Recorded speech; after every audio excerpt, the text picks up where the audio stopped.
Quien no conoce su historia está condenado a repetirla.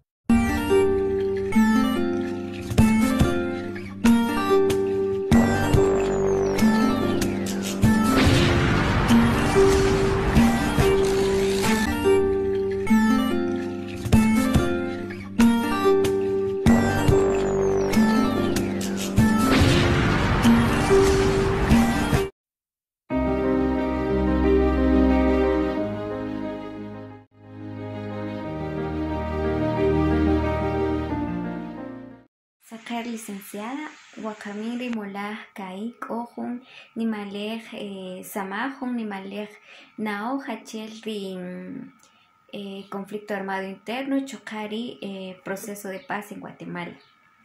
Muy buenos días, licenciada, compañeros. Nosotros tenemos el gusto de presentarles el tema del conflicto armado interno, su proceso, hasta llegar a lo que es el proceso de paz en Guatemala.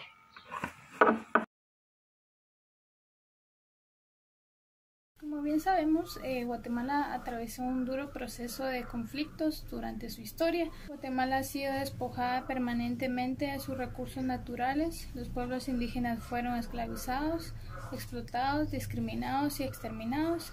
El país sufrió dictaduras militares apoyadas por el poder económico, cuyo papel ha sido determinante para la explotación y empobrecimiento de la mayoría de la población, utilizando el ejército como su herramienta para reprimir a la población. Como se sabe, Guatemala ha pasado por un duro proceso de conflictos y también por un proceso de negociación que dio inicio en 1987 y concluyó el 29 de diciembre de 1996 con la firma del Acuerdo de Paz firme y duradera, el cual sintetiza los acuerdos firmados por el gobierno y la URNG para poner fin al conflicto armado interno. El punto de partida para la búsqueda de la paz fue la suscripción del Acuerdo de Esquipulas II el 7 de agosto de 1987 por los presidentes de Guatemala, El Salvador, Honduras, Nicaragua y Costa Rica para definir el procedimiento que permitiría establecer la paz firme y duradera en Centroamérica con base en la Declaración de Esquipulas y el Acta Contadora para la Paz en Centroamérica. Después de 36 años de conflicto armado interno que vivió la población guatemalteca, finalmente el 29 de diciembre de 1996 se llevó a cabo en Guatemala la firma de la paz firme y duradera entre la Unidad Nacional Revolucionaria Guatemalteca y el Estado de Guatemala, acontecimiento que puso final al conflicto armado interno y a los demás actos de violencia que sufrió el país. Esto ha sido una breve introducción acerca de lo que es el proceso de paz que ha atravesado Guatemala.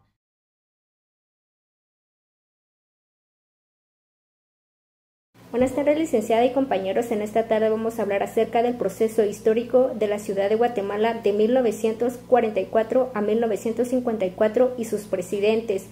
El 20 de octubre, Guatemala estaba viviendo un acontecimiento muy importante debido a la revolución de 1944. Ese acontecimiento se debe al derrocamiento del general dictador Jorge Ubico, que duró 14 años en la presidencia de la ciudad de Guatemala, y en 1945 llega a la presidencia Juan José Arévalo Bermejo por voluntad popular debido a las elecciones del año anterior. En esa época estuvieron dos presidentes revolucionarios que son Juan José Arévalo Bermejo y Jacobo Arbenz Guzmán. Jacobo Arbenz Guzmán 1950-1954 fue un político militar de origen suizo que fue el 25º presidente de la ciudad de Guatemala. En la época de Jacobo Arbenz Guzmán se dio lo que es la ley de la reforma agraria. Debido a ello, en 1954 fue derrocado de la presidencia porque muchas personas o las personas que estaban importantes, que eran poderosas, no querían que el presidente Jacobo Arbenz Guzmán cediera las tierras o terrenos a las personas indígenas. Entonces fue constituido o fue nombrado el presidente Castillo Armas por voluntad de los Estados Unidos. En 1944 a 1954 Guatemala estaba viviendo momentos muy emotivos, estaba siendo sacado adelante. Debido a ello, se nombró lo que es el Instituto Guatemalteco de Seguridad Social IGS, que apoya a las personas con la salud. También se renovó demasiado lo que es el nivel educativo, especialmente el nivel básico y el nivel universitario. También fue dado origen, pero lo que más sobresalió fue el decreto 900, que es la ley de la reforma agraria.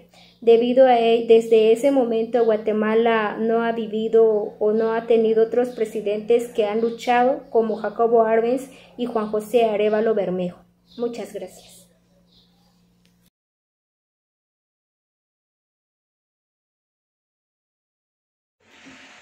Hoy les hablaré sobre las consecuencias del conflicto armado interno en Guatemala. Acá cabe mencionar que en Guatemala surgió una época triste, ensangrentada, en donde fue doloroso porque entre hermanos, se puede decir, familiares, hubo conflictos, muertes, masacres, y fue muy triste para Guatemala. Y una de las consecuencias fue el número de las víctimas, donde nos menciona que con el estallido del enfrentamiento armado en Guatemala en 1962, la Comisión para el Esclarecimiento Histórico registró un total de 42.275 muertos o víctimas. Pero el registro total, combinado con estos datos, con los estudios realizados sobre la violencia política en Guatemala, estima que hay un saldo de muertos y desaparecidos del enfrentamiento, llegó a más de 200.000 personas. También vamos a mencionar sobre lo que es las masacres que hubo en Guatemala. Fue más evidente y con más potencia en los años de 1981 y 1983 en ciertas regiones del país. Agentes del Estado de Guatemala cometieron actos de genocidio en contra de los grupos mayas especialmente. En la mayoría de las masacres se ha evidenciado múltiples ferocidades y muertes de las víctimas. Porque cabe mencionar que no en todos los lugares de Guatemala se dio con más potencia lo que es el conflicto armado interno, sino que hubo regiones mucho más masacradas que otras, como lo es el Quiché, también Huehuetenango. Estas áreas fueron más afectadas. Y acá, si nosotros mencionamos Chimaltenango, una de las áreas más afectadas fue San Martín Jilotepeque. Y de esa manera hubieron lugares más masacrados que otros. Pero también voy a mencionar acá en San Juan Comalapa, Chimaltenango, una noche en donde llegaron como les voy a mencionar, las tierras arrasadas. Llegaron una noche y de repente eliminaron por completa la aldea. Ahorita la borraron del mapa. Y esos son las masacres que llegaron a hacer las personas, o principalmente los soldados, que llegaron a eliminar en su totalidad a una comunidad. También voy a hablar sobre la presión contra las mujeres. Y nos menciona que el Consejo para el Esclarecimiento, o la Comisión para el Esclarecimiento Histórico, permitió determinar que aproximadamente una de cada 4 víctimas directas de las violaciones de derechos humanos y hechos de violencia fueron mujeres, en donde se les masacraba, violaba sexualmente, fueron torturadas, y muchas veces por sus ideales, por sus formas de pensar o por la participación política que ellas empezaban a dar. Y cabe mencionar que las mujeres indígenas en su mayoría son 3 veces discriminadas. 1, por ser mujer; 2, por ser pobre; y otro, por ser mayas. Entonces son triplemente discriminadas en cuestión a este tipo, y por eso se les dio en su momento, ¿verdad? Hubo tanto genocidio para las mujeres. Un claro ejemplo es Rigoberta Menchú, en donde ella narra cuando ella vivió en carne propia lo que es el conflicto armado interno en Guatemala, en donde ella tuvo que huir de Guatemala porque acá se veía con más potencia, y ella participaba en los grupos en donde hacían valer los derechos. Pero lastimosamente acá ella tenía que elegir si irse y vivir o quedarse y morir, porque ella estuvo a muy poquito de morir, porque ella vio, acá en Guatemala estamos en un sistema en donde si uno dice sus derechos, pues lo matan, ¿verdad? Y peor en esos tiempos, en donde si uno se levantaba, pues ya era para ir a buscarlo y matarlo. Entonces eso sucedió con el padre de ella y con el hermano, en donde prácticamente ellos fueron matados, en donde descuartizaron a su hermano, y ella también ella ha escrito varios libros en donde hay uno en donde habla solo de las mujeres y el proceso que ellas vivieron durante el conflicto armado interno, en donde una de ellas narra su historia y con lágrimas en los ojos hace mención que llegan al lugar donde ellas vivían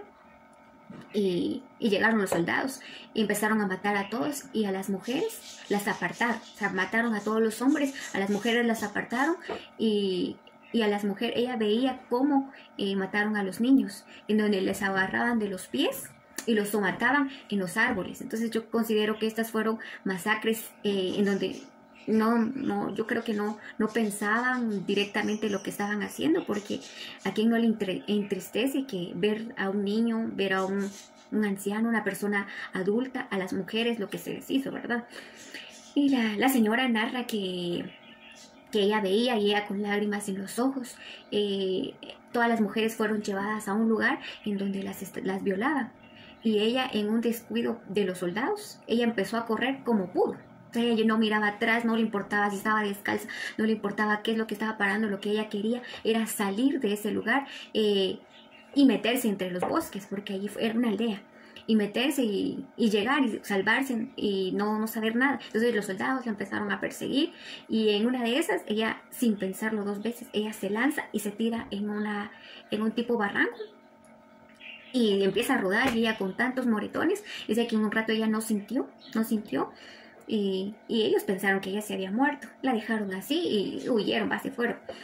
Y ella, al tiempo después, despierta, y lo que ella llega a la aldea para ver qué había pasado, pero con temor, ¿verdad? Entonces llega a la aldea y va a ir a ver en donde todas las personas estaban muertas, y una señora aún estaba viva, en donde ella le rogaba que por favor no la dejara ahí, que la matara. Entonces que ella ya no aguantaba lo que le habían hecho y que ella prefería morir. Entonces son hechos en donde qué triste y lamentable ese suceso que haya pasado, y las mujeres también, tanto hombres, mujeres y niños, sufrieron. Y eso es en cuestión a la presión contra las mujeres. El siguiente es el desplazamiento, en donde el terror sin precedentes provocado por las masacres y la desviación de aldeas enteras en los periodos de 1981 y 1983 ocasionó la masiva huida de varios guatemaltecos, en donde ellos preferían huir a otros lugares que quedarse acá. Y después algunos vuelven nuevamente a Guatemala a contar lo que le había sucedido, cómo fue que ellos huyeron a México, huyeron a El Salvador, huyeron a otros países para no quedarse aquí en Guatemala. Luego la presión contra la población indígena. Acá les voy a mencionar lo que era la tierra arrasada, ¿verdad? En donde ellos eliminaban por completo las aldeas, los lugares, y sin dejar ningún habitante. Y acá hubo dos enfrentamientos también. Había lo que era la guerrilla y había lo que eran los soldados. A veces ya ni se encontraba lo que era la lógica, porque llegaban los de la guerrilla, llegaban los soldados, y los soldados mencionaban quiénes son de los de la guerrilla. O sea, fueran hermanos o no, eran eliminados. Igual los de la guerrilla buscaban a los soldados y entre ellos se estaban matando.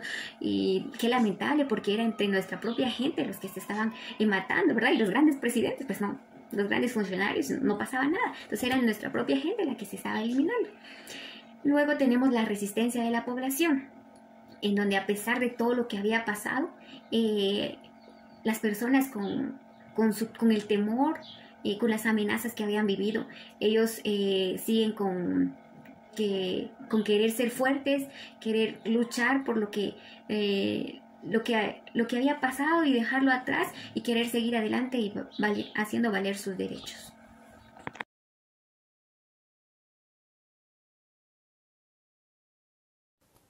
Buenos días, licenciados y compañeros. Yo les voy a hablar sobre el conflicto armado interno.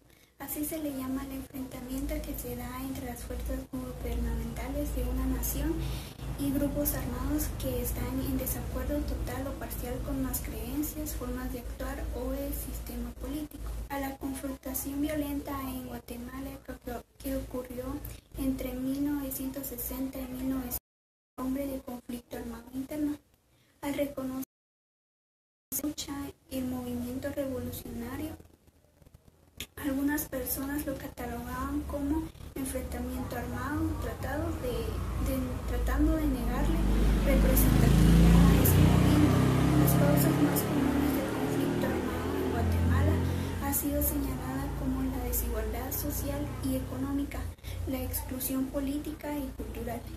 El conflicto armado interno implicó para el Estado la idea de no tolerar ninguna oposición, llegó a construir que terminó en la sospecha de todas las personas, amenazas o enemigos. De esta manera, para el Estado guatemalteco, el enemigo fue toda la sociedad y se persiguió no solo a los que estaban involucrados en el hecho, sino a todo tipo de opositores, incluso a aquellos que no favorecían las acciones armadas.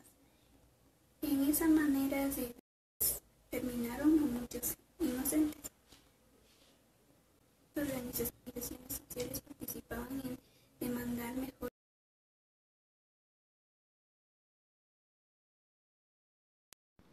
Muy buen día tengan cada uno de ustedes. A mí me corresponde brindarles el tema Dejar atrás el oscuro pasado. Hasta la fecha, ningún alto mando ni autoridad ha comparecido ante la justicia por su papel a la hora de ordenar, planificar o ejecutar las violaciones de los derechos humanos hacia la población guatemalteca durante el conflicto armado interno en Guatemala. El Día Nacional de la Dignificación de las Víctimas del Conflicto Armado Interno se lleva a cabo cada 25 de febrero y es conmemorado por sobrevivientes, familiares, organizaciones indígenas y campesinas, con una marcha en la que el principal mensaje es no a la amnistía, que quiere decir no al perdón de los delitos que cometieron los exmilitares hacia la población guatemalteca durante el conflicto armado interno, ya que algunos diputados pretenden forzar a aprobar con dedicatoria a exmilitares ya condenados a penas de cárcel o que enfrentan procesos judiciales. La manifestación en homenaje a los más de 200.000 muertos, 45.000 desaparecidos y las 663 masacres documentadas y atribuidas a las partes del enfrentamiento interno ha comenzado frente al edificio de la Corte Suprema de Justicia, donde los participantes colocan pancartas con mensajes referentes al tema histórico.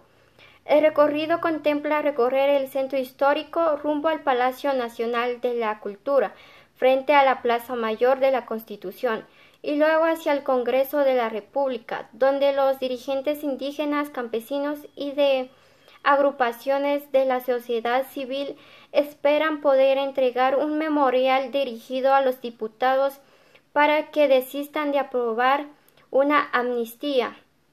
Según investigaciones de antropología forense realizadas por la Asociación Centro de Análisis Forense y Ciencias Aplicadas que se realizaron entre los años 2000 a 2017 relacionadas con fosas clandestinas asociadas al conflicto armado interno, los cuales nos brindan los siguientes datos estadísticos.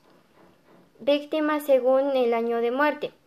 Según la información testimonial, el 43% de las muertes o desapariciones investigadas ocurrieron en el año 1982. Muertes por violencia directa. Se registró información de antemortem de 764 personas fallecidas por violencia directa. Víctimas según el sexo.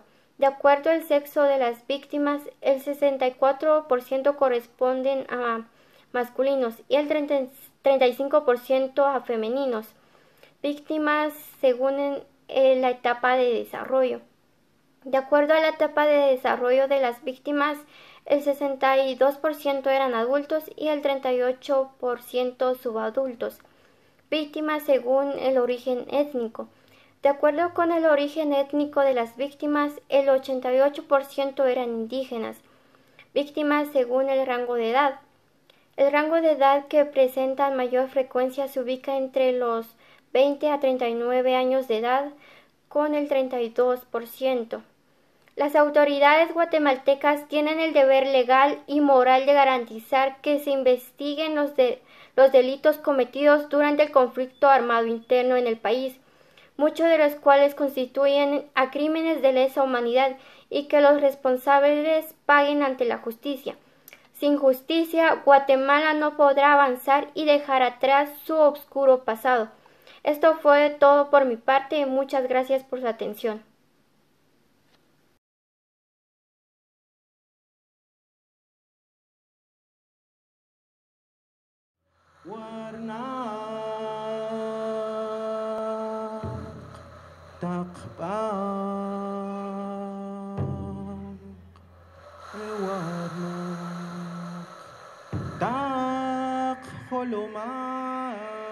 Es un trabajo de coordinación mutuo, porque nosotros en esa búsqueda necesitamos del papel antropológico forense, y para que ellos desarrollen su misión necesitan de organizaciones de víctimas, quienes están buscando a sus seres queridos y donde hay cementerios clandestinos. Se iniciaron los trabajos de exhumación, pero no era fácil. De hecho, hicimos 1.560 trincheras y solo ubicamos 53 fosas. Adentro de esas 53 fosas, 220 cuerpos. Mientras nuestros arqueólogos estaban buscando los cuerpos, nuestros investigadores estaban buscando familias que pudieran decirnos quiénes son los desaparecidos. Porque básicamente aquí lo que se trata es de empatar o de unir la persona que desapareció con el cuerpo del desaparecido, porque realmente estamos buscando cuerpos escondidos.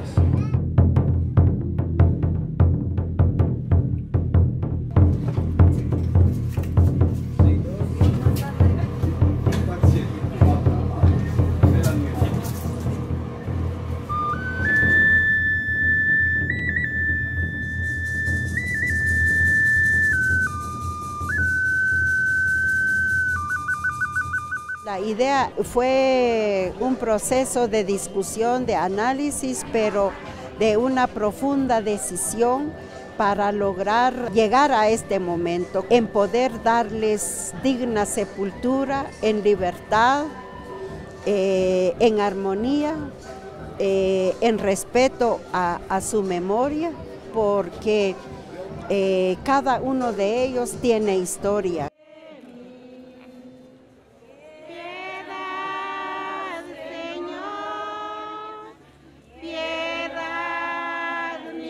Para nosotros esto es de mucha importancia porque es un apoyo entre familias, entre personas que fueron muy golpeadas por la guerra en Guatemala. Se ha transformado en un lugar bonito que inicialmente es un lugar que fue lugar de tortura, lugar de asesinato por el ejército de Guatemala, pero ahora se ha transformado y es ahí donde ellos van a descansar. Van a descansar en paz porque van a llevar al lugar donde van a descansar para siempre. No habrá otro lugar mejor que donde van a estar ahora.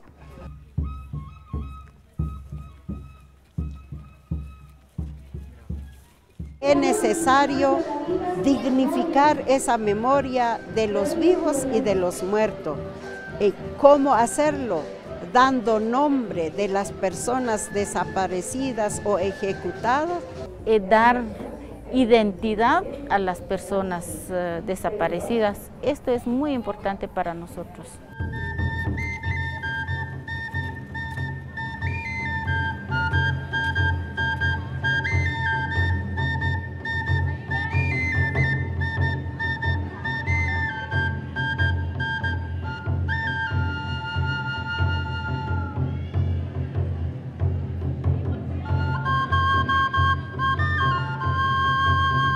La inhumación de Comalapa ilustra la actualidad de la desaparición en Guatemala a través de la experiencia de los familiares de los desaparecidos. El Comité Internacional de la Cruz Roja ve importante apoyar a las familias y a todos los procesos de búsqueda, la importancia de como sociedad de darle un reconocimiento y una solidaridad a todas estas personas.